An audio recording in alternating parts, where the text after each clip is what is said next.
नेपालको सबैभन्दा पहिले हिमाल आरोहण गरेको हिमालमा आउँदै हुनुहुन्छ। सबभन्दा पहिला हिमाल आरोहण हो। त्यस हुनाले यो हिमाललाई जेठो हिमाल भन्छ। 1950 मा फ्रेन्च नागरिक मौरिस हर्जोग र लुइस लासलले संसारको अग्लो हिमाल त्यति बेला यसलाई अग्लो मानेको थियो। त्यति बेला अग्लो मान्ने बेलामा उहाँ हिमाल चढ्न आउनुभएको थियो। त्यति बेला हाम्रो देशको नेपालमा राणा शासन थियो, इन्डियामा अङ्ग्रेजको सरकार थियो। त्यति बेला इन्डियामा अनुमति दिएर आउनु पर्थ्यो, नेपाल सरकार थाहै थिएन। अनि 9 उहाँहरू बसमा आउनुभयो। 9 नेपाल बुटोलसम्म गाडी थिएन, यहाँसम्म आउने कुनै पनि खोलामा पुल थिएन। अनि भरियाहरू र उहाँहरूले लगाउने कपडाहरू मजबुती थिएन, जुत्ता पनि थिएन त्यति बेला।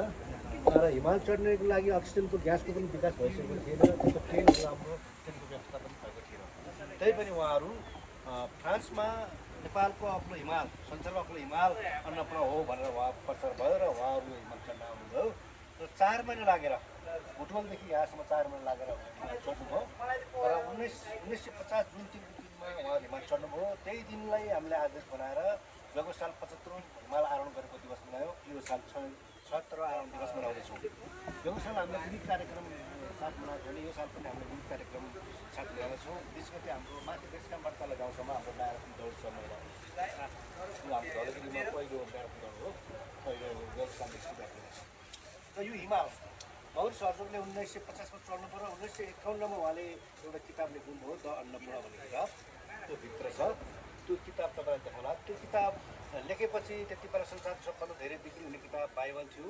बाइबललाई पनि त्यो किताबले जित्यो र 59वटा भाषामा त्यो किताब प्रकाशित भयो। र त्यो किताबलाई गएको वर्ष भने अस्ति पुसमा मात्रै म र हिमाल आरोही पूर्णिमा श्रेष्ठ र फ्रेन्च एम्बेसडरले हामीले विमोचन गरेर अहिले नेपाली भाषामा प्रकाशित गरेका छौँ, द अन्नपूर्ण भन्ने किताब। त्यो किताबले यो यात्राको बारेमा सबै बताइदिन्छ। तर यो लामो समयसम्म यो बाटो नखोलिएको हुनाले यो यात्रामा स्वदेशी विदेशी पदयात्रीहरू पर्यटकहरू आउनु भएको थिएन। तर 2012को एउटा घटना घट्यो। 2012 मा स्कुलको नजिकै, तल स्कुल नजिकै हेलिकप्टर ल्यान्ड भयो। हेलिकप्टर ल्यान्ड भएपछि स्कुलले केटाकेटी हेर्न गए। हेरेर जाँदाखेरि बुढो हातमा बुढो आएको छ भनेर भने। अनि हामी पनि हेर्न गयौँ। हेर्न जाँदाखेरि मौरिस हर्जोग भनेको म हो भनेर उहाँले भन्नुभयो। भन्नु बित्तिकै म स्कुलको अफिसमा दौडेर गएँ। दौडेर गएपछि स्कुलको अफिसको गएपछि आर्कलसको अङ्ग्रेजीमा इन द अन्नपूर्ण भन्ने पाठ थियो। त्यो पाठमा उहाँकै बारेमा पढाउनु पर्थ्यो र दौड्ने त्यो किताबमा लिएर देखाइदिएँ मैले, यो तपाईँ हो यो भन्दाखेरि मै हो भन्नुभयो।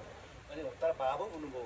तर भावुक हुनुभयो र भावुक हुँदाहुँदै उहाँले केही कुरा भन्न गाउँमा झर्नु भएको रहेछ, तल हेलिकप्टर ल्यान्ड गर्नुभएको रहेछ।